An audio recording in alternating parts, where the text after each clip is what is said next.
Hey guys, Jonathan here, and today we're taking a look at the $160 LEGO Wicked set Emerald City wall art, which LEGO sent me early to review, but of course, all thoughts are my own. This comes out September 1st, 2025 for $160 with 1,518 pieces and 6 new minifigs for Wicked and the Wizard of Oz, technically. Now, this set is really interesting, and I honestly think that if you're a Wizard of Oz or Wicked fan, this is literally a dream come true set because not only do you get Glinda and Elphaba, but inside here we also get the entire Wizard of Oz crew. And it's just so cool to me that this set displays so well. All the figures go into the set, as you saw there. Like, you can see that piece fell off. I'll fix it later. Anyways, you can see we have Elphaba up top, Glinda down here, and I just absolutely love the way that this displays. And as you can see, it stands on its own too, so you can like put it on a bookshelf. But when we flip it around, we've got these hooks built into the back, making it perfect to hang on the wall as beautiful artwork in and of itself. So it's a really cool set. I'm excited to break it down. And I do have to say right off the bat that at $160 with just over 1,500 pieces and 6 minifigs, I absolutely think that this set knocks it out of the park. If you're a Wicked fan, if you're an Oz fan, I really don't know what else could have been included here to make it more perfect. And I could see this being a lot of people's first LEGO set in the sense that, you know, maybe you just love Oz and you love Wicked and this whole world and you just want to get this as a LEGO set to display. I think that that's really cool. It took me the exact runtime of Wicked to build all 14 bags. I watched the movie while doing so, and that was just absolutely awesome that it took me the exact time of the movie to get it built. That being said, let's take a closer look at the details and the minifigs and break it all down. So this set is absolutely beautiful. I love the dark green and lighter green trim along the top that just really scream Emerald City, and it just looks so good. Now we can actually remove the balloon and the clouds so that you could see the wall hook, so that if you were going to hang it on the wall, you could see what you're doing through the set. And then of course both of these just snap right back into place very easily. And like I said, you know, you could just put this on a shelf. You don't have to hang it on a wall, but I love that LEGO gave us the option to do both. In the top right corner, we have our display area for Elphaba. And of course, she just removes very simply off of there. There's a stud in the center of her skirt piece that just clips in like that. Speaking of which, now's as good a time as any to take a look at the minifig herself. I love what they did with the hat-hair combo with the long hair that covers the back. And we got some great printing there too, including a great head print that looks awesome. She's got freckles and everything on both sides, and I think both expressions fit her well. The hat molding is so amazing, like I was saying, with the ridges and everything. Then, of course, we got a unique torso and leg print here. There is another set, the bookends that come with Elphaba, but it is a slightly different print on that one, so that is cool. And that's kind of the top portion of the set. Now, as we move to the middle portion, there's a lot of fun stuff going on here. Like, I love the lights, or I don't really know if you would call it lights, but just the awe-inspiring build behind the Emerald City. We've got a rainbow up here in the left corner and some cool display pieces that can be removed so you can see Easter eggs. My favorite one, of course, being over here with the Wizard of Oz's face. That's so incredibly cool. And then, of course, we have the final scene from the first movie. And then these pieces clip back into place very easily, which is so awesome.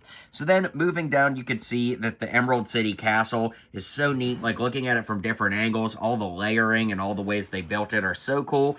Over here we have some sailboats, and then of course just so many cool builds. And one thing I love is as we're moving through, we're kind of following both the waterway and the yellow brick road, which intersect at the bottom. We've got the Emerald train over here. Over on the bottom side, which is kind of interesting, we have the forest from, you know, Elphaba's scenes earlier in the movie, which is pretty cool.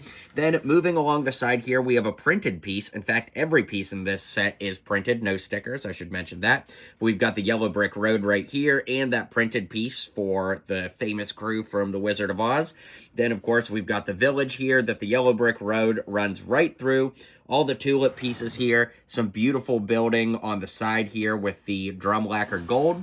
Then, of course, this opens up, and we have the Glinda minifig inside. She's a little bit tricky to get in and out, but it does work great once you do.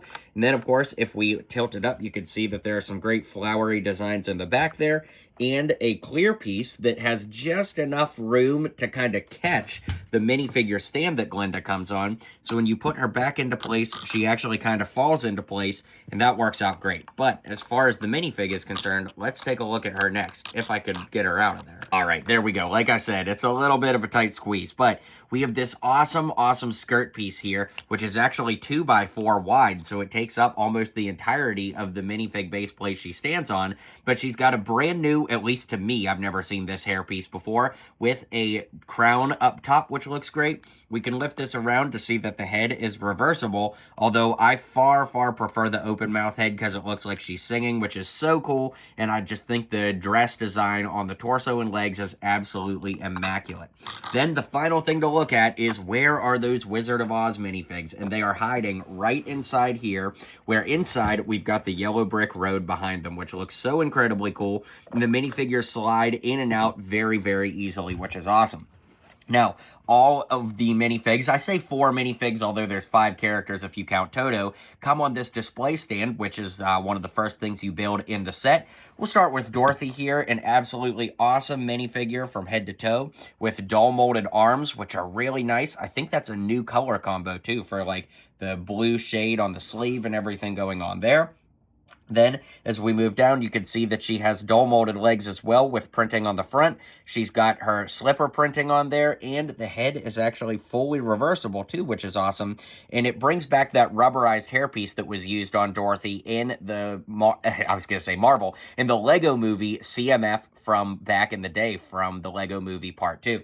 Then, of course, we get Toto, which I kind of feel like Lego phoned it in on this one. This is very clearly the German Shepherd puppy piece, and Toto is definitely not a German Shepherd. So I get why Lego did this, because it's just a small brown dog piece that already exists. But to me, it really doesn't look like Toto and Dorothy when they're side by side. For the Scarecrow, we've got a great look for his, attire here from Wicked for Good. Love the torso print front and back and the reversible head. Makes for a really nice minifig, and the hairpiece works really well too, in my opinion. Love this one. The Tin Man is a nice change of pace from the original Tin Man from the CMF series that we were talking about from the Lego Movie 2. This time, he doesn't have arm printing, though. He had arm printing in the CMF, which was really nice, and I do think this is a great minifig, but I don't know that I like it quite as much as the one from the CMF. Then, our final minifig, and I'm going to count it as a minifig, is the Lion. You can see that this is a brand new molded piece for Lego, which is awesome.